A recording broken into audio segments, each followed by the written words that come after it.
Olá! Dando continuidade então à nossa disciplina de comunicação e expressão, nessa unidade nós vamos ver os aspectos socioculturais da fala e da escrita, mas baseado agora em outras características, em outros elementos. Vamos falar então agora um pouco sobre a construção do texto. Quando nós falamos em produção textual ou construção de um texto, existem alguns elementos que eles devem ser levados em consideração. A primeira coisa sempre, o ideal é que se faça um esboço, que se faça então um planejamento daquilo que você quer colocar no seu texto. E para isso ele precisa ter algumas características ou alguns elementos, que são esses aqui: coesão, a coerência, a intertextualidade, denotação, conotação e figuras de linguagem. Pensando em características de estrutura de texto, a coesão, a coerência, elas são indispensáveis. Mas a intertextualidade, a denotação, conotação e as figuras de linguagem, lógico que elas são optativas. Tudo vai depender daquilo que você quer com o seu texto. Qual é o seu objetivo com aquela construção? Né? Então, se você vai utilizar, por exemplo, elementos que dê ênfase naquilo que você quer dizer, de alguma maneira você quer dar um destaque maior para aquilo, normalmente se usa então as figuras de linguagem. Agora, se você está dizendo algo ou mostrando alguma informação que não tem nada de sentido figurado, você vai então usar a linguagem denotativa, que é aquela linguagem literal. Então, tudo vai depender daquilo que você almeja, né, de qual é o seu objetivo com o seu texto. Mas esses elementos, eles são essenciais na construção e na produção textual.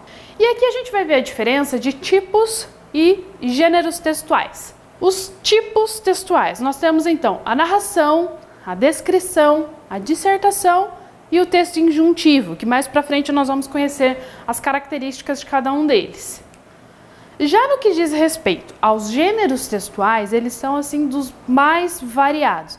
A gente encontra gênero textual em praticamente tudo no nosso dia a dia, seja uma informação, um panfleto, uma publicidade. Aí eu separei alguns aqui só para a gente entender essa variedade dos gêneros textuais. Um artigo de opinião, uma autobiografia, conto de fadas, um currículo, um diário, um editorial, uma entrevista, fábula, ficção científica, uma palestra, uma piada, uma história em quadrinho, tudo o que tem texto, que envolve então texto nos mais variados aspectos, a gente entende e classifica então como gêneros textuais. O que a gente tem que entender é o seguinte: os tipos textuais, eles são assim mais específicos e a partir deles saem os gêneros textuais. Então nós temos uma infinidade de gêneros textuais e os 4 tipos de texto que nós vimos ali anteriormente. Aspectos do texto oral e do texto escrito. Aqui eu separei então algumas características e alguns exemplos dos gêneros orais e depois nós vamos ver então dos gêneros escritos. Nos gêneros orais nós temos, por exemplo, uma discussão em grupo. Quando se fala ou se discute sobre algum assunto, é considerado um gênero textual também. Então, coloca-se um tema em discussão e os integrantes do grupo expõem a sua opinião baseada em argumentos. Então, às vezes ali numa roda de conversa entre amigos, acontece uma discussão em grupo. Claro que se você voltar pensando, por exemplo, numa característica de debate ou de algo mais acadêmico, esses argumentos eles vão ser mais aprofundados, houve ali uma pesquisa, né, anterior sobre aquilo. Mas pensando em uma discussão em grupo informal, ela é considerada um gênero oral também. A exposição oral normalmente acontece de forma individual e há exposição sobre um assunto que foi estudado previamente. Pode ser utilizado em ambiente corporativo ou acadêmico. Esse tipo de gênero oral, que é a exposição oral, pode ser uma exposição de um determinado assunto que foi pesquisado, a apresentação de algum projeto, pensando agora no âmbito, né, corporativo, empresarial, ou pode ser também algo que você produziu, né, então uma exposição acadêmica, qualquer coisa relacionada a isso, mas faz parte dos gêneros orais também. O seminário ele é muito utilizado tanto na escola quanto na faculdade, em ambientes, né, escolares. Muito utilizado nas apresentações de trabalhos acadêmicos. O seminário possui características específicas em que são avaliados, então, postura, tom de voz, organização do conteúdo pelo grupo e etc.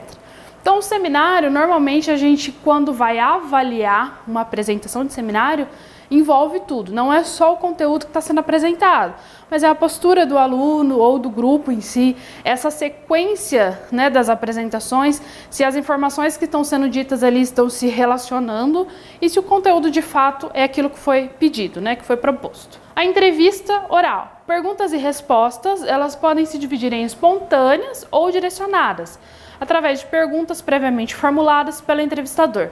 Então, a entrevista, ela pode acontecer ali espontaneamente, fazendo perguntas no momento, aquilo que vem à cabeça, se você conhece bem a pessoa que está sendo entrevistada, ou você pode formular anteriormente algumas perguntas e já vir com essas perguntas na cabeça.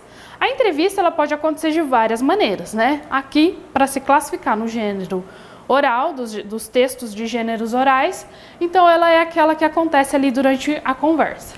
O debate regrado. Com o mediador sempre à frente, o debate possui temática específica e tem o objetivo de expor um assunto de interesse coletivo.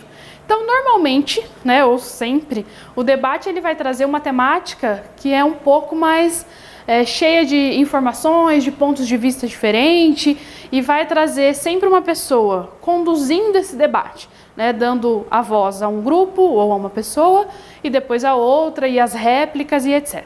Agora os gêneros escritos. Como a gente viu lá os gêneros escritos, vamos ver as características agora. A narração. Os textos narrativos podem se subdividir então. Pode ser um romance, uma novela, conto, crônica, fábula, parábola, entre outros. Nós temos os mais diversos tipos de gêneros, né, dentro da narração, outros gêneros. Então, por exemplo, o romance, normalmente o romance ele é entendido como, a gente até fala, o romance romântico, é diferente. Então, o romance enquanto estrutura de texto, ele é aquele texto mais longo, mais denso. A descrição, detalhamento de um personagem, de um cenário ou mesmo de um acontecimento. Então é aquela informação bem detalhada sobre algo que aconteceu, sobre um personagem ou alguém. O texto injuntivo é aquele texto instrucional, normalmente encontrado em bulas de remédio, manuais de produtos novos e etc. Então é aquele que tem o objetivo de te instruir a fazer alguma coisa. Pode ser, por exemplo, também uma receita culinária, é chamado de texto injuntivo. E a dissertação pode ser argumentativa ou expositiva, é o tipo de texto mais solicitado nos vestibulares e no Enem. Dissertar é o mesmo que falar sobre, seja apenas expondo ou argumentando. Aí as duas maneiras vão se subdividir de acordo com o que é pedido naquele texto. Se for para argumentar, você vai colocar o seu ponto de vista sobre aquele determinado assunto. Se for apenas o texto expositivo, você vai expor alguma informação sobre aquela temática. Muito obrigada e até mais.